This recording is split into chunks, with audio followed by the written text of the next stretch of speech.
सारा पोस्ट तक क्लियर हो चुका होगा, स्कीमा क्या होता है, मॉडल क्या होता है। एक बार फिर से बता देते हैं। ये हमारा मॉडल है, इसमें हम स्कीमा डिज़ाइन करते हैं। स्कीमा में हम सोचते हैं कि कौन कौन सी फील्ड्स रखनी है, डिसाइड करते हैं। देन मॉडल में हम एंटिटी का नाम पास कर देते हैं, इसी को हम कलेक्शन बोलते हैं। और ये चीज़ जो है वो डेटाबेस में तुमको यहाँ पे दिखाई देगी, ये एम्प्लॉयज़, और ये डेटाबेस का नाम है। ये कनेक्शन में होगा जाके कॉन्फ़िग में db.js में, ये जो है डेटाबेस का यूआरएल है और ये तुम्हारा डेटाबेस का नाम है। यही तुम्हारा डेटाबेस का नाम है यहाँ पे। अब आगे बढ़ते हैं कि पोस्ट हो गया था, हमको गेट करना है। जो हमने डेटा सेव कराया है इस कलेक्शन के अंदर, ये तीन जो नाम सेव हैं, इन तीनों डेटा को हमको दिखाना है वापस से। ऐसी एपीआई बनानी है जो डेटा ला के दे डेटाबेस से। तो उसके लिए एपीआई बना के रखी है। इसमें कैसे बनाए, देखो काम कैसे कर रहा है। सबसे पहले तो क्या करेंगे, app dot gate method use करो। इसमें कोई भी पाथ पास कर दो यूआरएल आइडेंटिटी के लिए। देन असिंक्रोनस फंक्शन, वही सेम चीज़, रिक्वेस्ट रिस्पॉन्स। रिक्वेस्ट का कोई काम नहीं इसमें, क्योंकि हम कोई भी चीज़ फ्रंट एंड से मंगा नहीं रहे हैं। हमको क्या करना है, डायरेक्ट भेजना है रिस्पॉन्स के थ्रू। तो क्या करेंगे, एक वेरिएबल ले लेंगे डेटा नाम का और अवेट एम्प्लॉय डॉट फाइंड। अब ये हमारा मॉडल है। मॉडल का मतलब ये वही वाला नाम है जो यहाँ पे है। और इसके अंदर कितने डॉक्यूमेंट्स हैं, यानी कि कितने ऑब्जेक्ट हैं, 1 2 3। ये तीनों हमको कहाँ पे चाहिए, आउटपुट में चाहिए। एक ऐसी एपीआई बनानी है रिस्पॉन्स में भेजने के लिए। तो हमने इस मॉडल से क्या किया है, फाइंड मेथड यूज़ किया है। यहाँ पे फाइंड मेथड यूज़ करोगे तब इस मॉडल से वो जितने भी डॉक्यूमेंट्स बने हैं, यानी कि ये सारे डॉक्यूमेंट्स आ जाएंगे किस में, डेटा वेरिएबल में। और रिस्पॉन्स डॉट जेसन का काम होता है बैकएंड से फ्रंट एंड को डेटा भेजना, यानी कि रिस्पॉन्स भेजना। और रिस्पॉन्स में क्या भेजेंगे, जो चीज़ हमने फाइंड की है। तो इसमें एक एरे आ गया है सारे इन ऑब्जेक्ट्स का, और यही हमने भेज दिया है किसको, फ्रंट एंड को। अब इस एपीआई को टेस्ट करते हैं चल के। ये हमारा पाथ है, सर्वर चल रहा है 5000 पे, पोस्टमैन पे चलो। 5000/employee गेट मेथड होगा। बॉडी से कोई मतलब नहीं, यहाँ पे लिखो चाहे ना लिखो। सेंड करोगे तो सारे रिकॉर्ड मिलेंगे एरे के अंदर। देखो, रोहन का, तुषार का, रानी का, सारे आगे। ये एरे है, इसके अंदर ये ऑब्जेक्ट बना हुआ है। तो ये एपीआई हमारी गेट वाली है। ये क्या काम करती है, सारे मेथड, सॉरी सारे डॉक्यूमेंट्स को रिटर्न करती है एक एरे में रख के। और वो होता कैसे है पॉसिबल, मेथड की मदद से। ये मॉडल मेथड होते हैं। ऐसे तुमको मॉडल मेथड यहाँ पे देखने को मिल जाएंगे। मॉडल डॉट फाइंड ये रिटर्न करेगा एरफ डॉक्स, यानी कि वो सारे ऑब्जेक्ट्स जो तुमने सेव कराए हैं। अब ऐसे ही सिंगल अगर रिकॉर्ड चाहिए, गेट मेथड ही लगेगा, गेट एपीआई ही बनेगी, बट उसमें तुमको ये मेथड यूज़ करना पड़ेगा। तो ये भी देख लेते हैं चल के। अब कभी हमको ऐसी एपीआई बनानी है जो सिंगल रिकॉर्ड ला के गेट करे। तो सबसे पहले हमको ये ध्यान में रखना है कि गेट मेथड कभी भी बॉडी से कुछ लेता नहीं है, बट फ्रंट एंड से हमको चाहिए एक आइडेंटिटी। अब वो आइडेंटिटी क्या होगी, पहले समझेंगे हम डेटाबेस में कि जो ये ऑब्जेक्ट डॉट आईडी है ऑटोमेटिकली मोंगोडीबी जनरेट करता है। क्यों, क्योंकि इसके बेसिस पे हम पार्टिकुलर इस ऑब्जेक्ट पे कोई भी ऑपरेशन परफॉर्म कर सकते हैं, चाहे वो अपडेट करने का हो या डिलीट करने का हो या कुछ भी हो। तो इसी से हमको पहचान बनानी है सिंगल रिकॉर्ड की। यानी कि हमको अगर तुषार का चाहिए तो कैसे पहचानोगे, इस आईडी की मदद से। ये जो अंडरस्कोर आईडी है यही हमारी की है, ये ऑटोमेटिकली जनरेट होती है बाय मोंगोडीबी।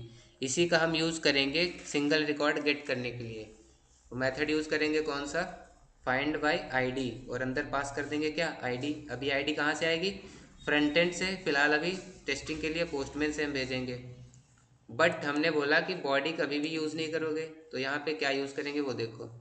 सबसे पहले तो यूआरएल में क्या लिख लोगे, यहाँ पे कुछ इस तरह से /employee/ फिर कॉलन लगा के कोई भी नाम, और ये नाम तुम्हारा यहाँ पे यूज़ होने वाला है।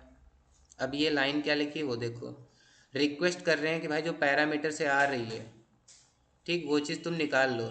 जो चीज़ यहाँ पे ये मैच हो रही है वो एग्जैक्ट मैच होनी चाहिए। जो चीज़ यहाँ लिखी है वो चीज़ यहाँ पे लिखी होनी चाहिए। अब वहाँ से हम आईडी भेजेंगे तो आईडी एक्सट्रैक्ट कर लेगा। ये request dot parents dot D क्या बन जाएगा, वही अंडरस्कोर आईडी। और किसके अंदर लिखा है, फाइंड बाई आईडी मेथड के अंदर। और ये किसके अंदर अटैच है, मॉडल में। तो इस मॉडल से जो आईडी आई है अंडरस्कोर आईडी, वो फाइंड करेगा सिर्फ सिंगल रिकॉर्ड। और इसमें स्टोर करा देगा। फिर क्या कर देंगे, रिस्पॉन्स में भेज देंगे वही पार्टिकुलर ऑब्जेक्ट डेटा। अब इसको टेस्ट करते हैं पोस्टमैन से ये काम कैसे करता है। पोस्टमैन पे गए, स्लैश लगाओगे, फिर यहाँ पे डी लिखा था, इससे मतलब नहीं है, इसका मतलब है सिर्फ वहाँ पे आईडी डालो।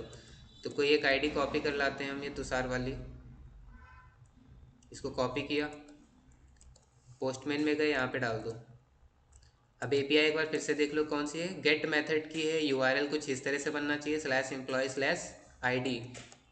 गेट मेथड है slash employ slash ID, underscore I D वाली आईडी बन गई यूआरएल। इसको सेंड करो, सिंगल रिकॉर्ड आएगा। देखो आ गया सिंगल रिकॉर्ड, किसका, तुषार का, इसी की हमने आईडी कॉपी की थी। तो ये दो तुम्हारी एपीआई हो गई गेट की। एक एपीआई जिसमें मेथड होगा यूज़ फाइंड, ये सारे रिकॉर्ड रिटर्न करा के देगा एक एरे में, एरे ऑफ ऑब्जेक्ट बना देगा। और एक सिंगल रिकॉर्ड गेट कराने के लिए मेथड कौन सा लगेगा एपीआई का, गेट मेथड। और उसका सिंटैक्स कुछ ये होगा, यूआरएल में चेंज करोगे और मॉडल मेथड में चेंज करोगे, यहाँ पे मेथड यूज़ करोगे फाइंड बाय आईडी। तो सिंगल रिकॉर्ड और सारे रिकॉर्ड गेट करने की एपीआई बन जाएगी तुम्हारी।